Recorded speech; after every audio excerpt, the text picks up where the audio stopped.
നമസ്കാരം. ഭാവിയിലെ stealth fighter കഴിവുകളെ സംബന്ധിച്ച് ഇന്ത്യ ഒരു സുപ്രധാന തീരുമാനത്തെയാണ് ഇപ്പോൾ അഭിമുഖീകരിച്ചുകൊണ്ടിരിക്കുന്നത്. പ്രത്യേകിച്ച് സൈനിക നവീകരണങ്ങളുടെ ശ്രമങ്ങളുടെ പശ്ചാത്തലത്തിൽ അമേരിക്കയിൽ നിന്നുള്ള F-35 ലൈറ്റ്നിംഗ് ടൂവും റഷ്യയിൽ നിന്നുള്ള സുഖോയ് 57 ഫെലോണും രണ്ട് പ്രാഥമിക മത്സരാർത്ഥികളായി മുന്നിലുണ്ട്. ഓരോ വിമാനവും ഇന്ത്യ പരിഗണിക്കേണ്ട തുല്യമായ നേട്ടങ്ങളും വെല്ലുവിളികളും അവതരിപ്പിക്കേണ്ടതുണ്ട്. F-35 വരികയാണെങ്കിൽ ലോകത്തിലെ ഏറ്റവും നൂതനമായ സ്റ്റെൽത്ത് ഫൈറ്ററുകളിൽ ഒന്നായിട്ടാണ് F-35 പരക്കെ കണക്കാക്കപ്പെടുന്നത്.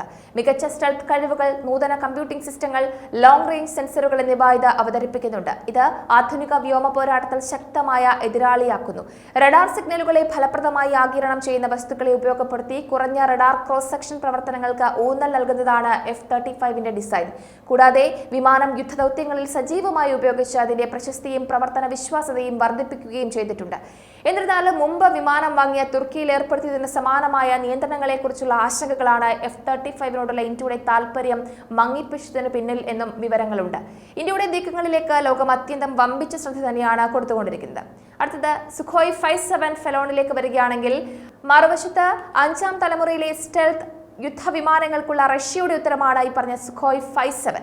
ഇത് ആകർഷകമായ സ്റ്റെൽത്തിന് ഊന്നൽ നൽകുന്ന രൂപകൽപ്പനയിൽ ഉൾക്കൊള്ളുന്നുണ്ട്. എന്നിരുന്നാലും സുഖോയ് 57 കാര്യമായ ഉൽപാദന പ്രശ്നങ്ങളെ അഭിമുഖീകരിച്ചു. മാത്രമല്ല ശക്തമായ ഒരു പ്രവർത്തന ചരിത്രം ഇതുവരെ സ്ഥാപിച്ചിട്ടില്ല. ഇന്ത്യ മുമ്പ് സുഖോയ് 57 താൽപര്യം പ്രകടിപ്പിച്ചിരുന്നുവെങ്കിലും അതിന്റെ ഉയർന്ന വിലയും സംശയാസ്പദമായ സ്റ്റെൽത്ത് കഴിവുകളും സംബന്ധിച്ച് ആശങ്കകൾ കാരണം പിൻവാങ്ങിയെന്നാണ് വിവരം. ഈ വെല്ലുവിളികൾക്കിടയിലും സുഖോയ് 57 രൂപകൽപ്പന ചെയ്തിരിക്കുന്നത് സംയോജിത വ്യോമ പ്രതിരോധ സംവിധാനങ്ങളുടെ കുടക്കീഴിൽ പ്രവർത്തിക്കാൻ തന്നെയാണ്. ഇത് അതിന്റെ പ്രാദേശിക പ്രതിരോധ നില മെച്ചപ്പെടുത്താൻ ശ്രമിക്കുന്നതിനാൽ ഇന്ത്യയെ ആകർഷിക്കുമെന്നും പറയുന്നുണ്ട്. എന്നിരുന്നാലും ഇന്ത്യയിൽ വിമാനത്തിന്റെ പ്രശസ്തി F-35 അത്ര ശക്തമല്ല. പ്രത്യേകിച്ചും രണ്ടാമത്തേതിന്റെ വിപുലമായ പ്രവർത്തന ഉപയോഗവും തെളിയിക്കപ്പെട്ട ഫലപ്രാപ്തിയും കണക്കിലെടുക്കുമ്പോൾ. അപ്പോൾ F-35നും സുഖോയ് 57നും ഇടയിലുള്ള ഇന്ത്യയുടെ തീരുമാനത്തിൽ ഇന്ത്യയുടെ തന്ത്രപരമായ ആവശ്യങ്ങളുടെയും നിലവിലുള്ള സൈനിക ആസ്തികളുടെയും പശ്ചാത്തലത്തിൽ സുഖോയ് 57 സാധ്യതയുള്ള നേട്ടങ്ങൾക്കെതിരെ F-35 തെളിയിക്കപ്പെട്ട കഴിവുകളും പ്രവർത്തന ചരിത്രവും നോക്കുന്നത് ഉൾപ്പെടുന്നു. നൂതന സാങ്കേതിക വിദ്യയും യുദ്ധപരിചയവും കാരണം F-35 നിലവിൽ കൂടുതൽ പ്രായോഗികമായ ഒരു ഓപ്ഷനായി നിലകൊള്ളുന്നുണ്ടെങ്കിലും റഷ്യയുമായുള്ള ഇന്ത്യയുടെ ചരിത്രപരമായ ബന്ധവും സുഖോയ് 57 അതുല്യമായ സവിശേഷതകളും വിസ്മരിക്കാനാകില്ല. ആത്യന്തികമായി ഈ ധർമ്മസങ്കടം പ്രതിഫലിപ്പിക്കുന്നത് വിശാലമായ ഭൗമരാഷ്ട്രീയ പരിഗണനകളെയും ആധുനികവൽക്കരിച്ച വ്യോമസേനയ്ക്കുള്ള ഇന്ത്യയുടെ അഭിലാഷങ്ങളെയും പ്രതിഫലിപ്പിക്കുന്നുണ്ട്.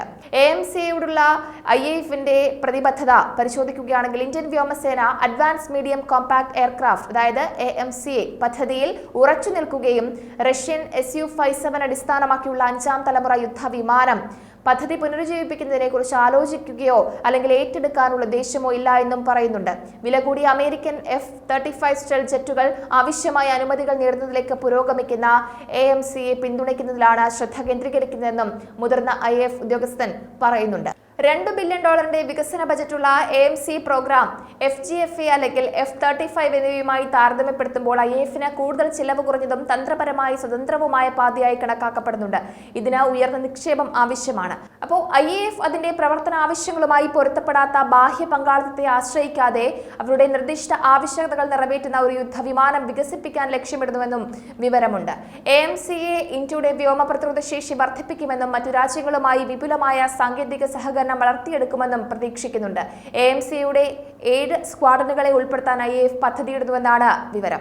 ആദ്യ പ്രോട്ടോടൈപ്പ് 2026 പുറത്തിറക്കുമെന്നാണ് പ്രതീക്ഷിക്കുന്നത്. ഈ പ്രതിബദ്ധത നൂതന ഫൈറ്റർ ജെറ്റ് സാങ്കേതിക വിദ്യയിൽ സ്വാശ്രയത്വം കൈവരിക്കുന്നതിൽ ഇന്ത്യയുടെ ശ്രദ്ധയെ അടിവരയിടുന്നുണ്ട്.